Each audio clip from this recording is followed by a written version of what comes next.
Hey, good afternoon, everybody. It is April 6, 2026, and we are going to read from Leviticus chapter 9 and Psalms chapter 10. All right, so Leviticus 9, the preparation is over, essentially, and the priestly ministry is getting ready to start. We're going to see Aaron don his high priest uniform and consecrate himself and start to offer the sacrifices that we've been preparing for all this time. So let's go ahead. We're going to read Leviticus 9. It came to pass on the 8th day that Moses called Aaron and his sons and the elders of Israel.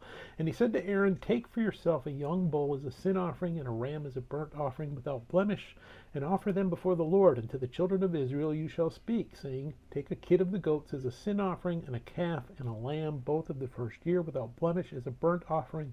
Also a bull and a ram as a peace offerings to sacrifice before the Lord. And a grain offering mixed with oil, for today the Lord will appear to you."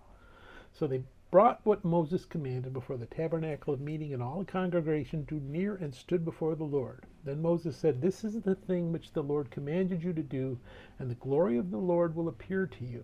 And Moses said to Aaron, "Go to the altar, offer your sin offering and your burnt offering, and make atonement for yourself and for the people. Offer the offering of the people and make atonement for them as the Lord commanded them." So up until now, the glory of the Lord only appeared to Moses.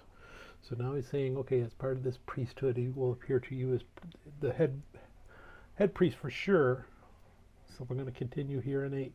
Aaron therefore went to the altar, and he killed the calf of the sin offering, which was for himself. Then the sons of Aaron brought the blood to him, and he dipped his finger in the blood, put it on the horns of the altar, and poured the blood at the base of the altar.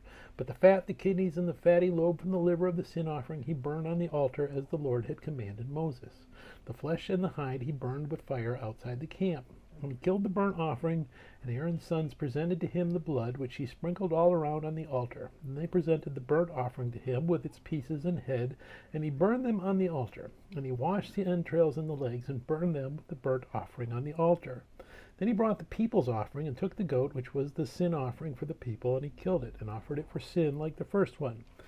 And he brought the burnt offering, and offered it according to the prescribed manner.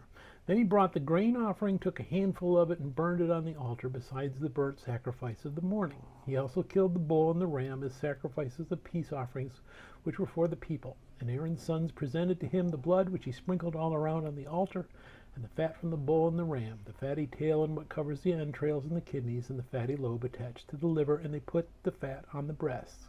Then he burned the fat on the altar, but the breast and the right thigh Aaron waved as a wave offering before the Lord, as Moses had commanded. Then Aaron lifted his hands toward the people, blessed them, and came down from offering the sin offering, the burnt offering, and the peace offering. And Moses and Aaron went into the tabernacle of meeting, and came out and blessed the people. Then the glory of the Lord appeared to all the people, and fire came out from before the Lord, and consumed the burnt offering and the fat on the altar. When all the people saw it, they shouted and fell on their faces. You have the altar sitting in front of the tabernacle, and the fire comes out of the tabernacle from behind the veil where the Holy of Holies is, and burns the sacrifice. So the people see God in his glory doing something.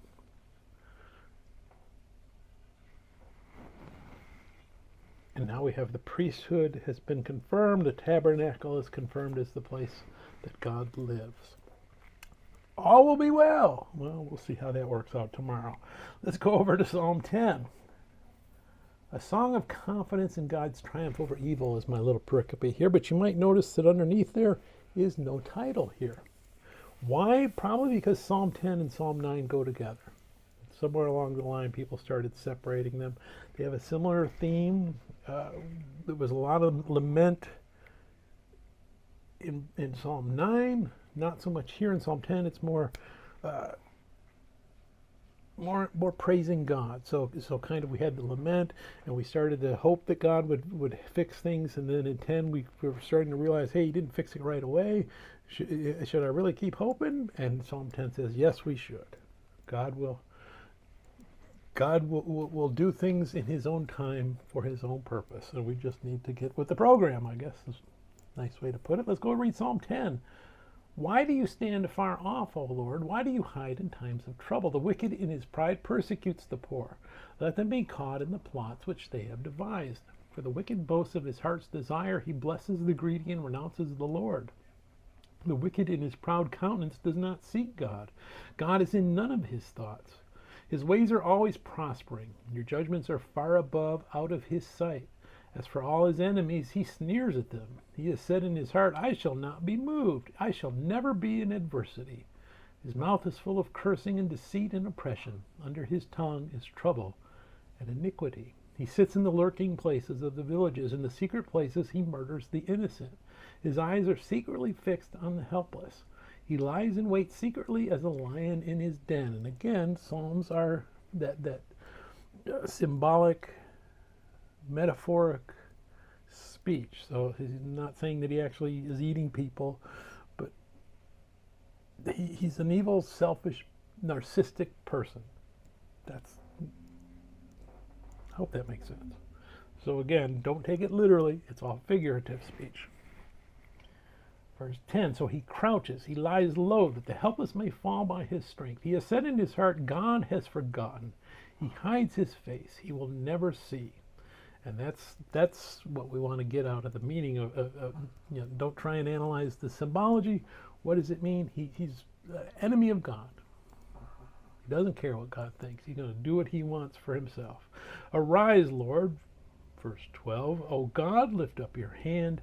Do not forget the humble. Why do the wicked renounce God? He has said in his heart, you will not require an account. That's what the wicked says. God, I don't care. God's not going to actually judge me. Verse 14, but you have seen, for you observe trouble and grief, to repay it by your hand.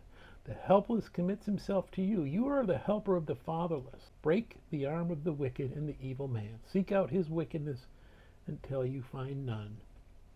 Trust in God. God will take care of it. Sooner or later, God's going to break that wicked man and punish that wicked man. It might not be what I want. It's going to be what God wants. Verse 16, I trust in the Lord. So verse 16, the Lord is king forever and ever. The nations have perished out of his land. Lord, you have heard the desire of the humble. You will prepare their heart. You will cause your ear to hear, to do justice to the fatherless and the oppressed, that the man of the earth may oppress no more. May God bless you in his word. May God bless you. Bye.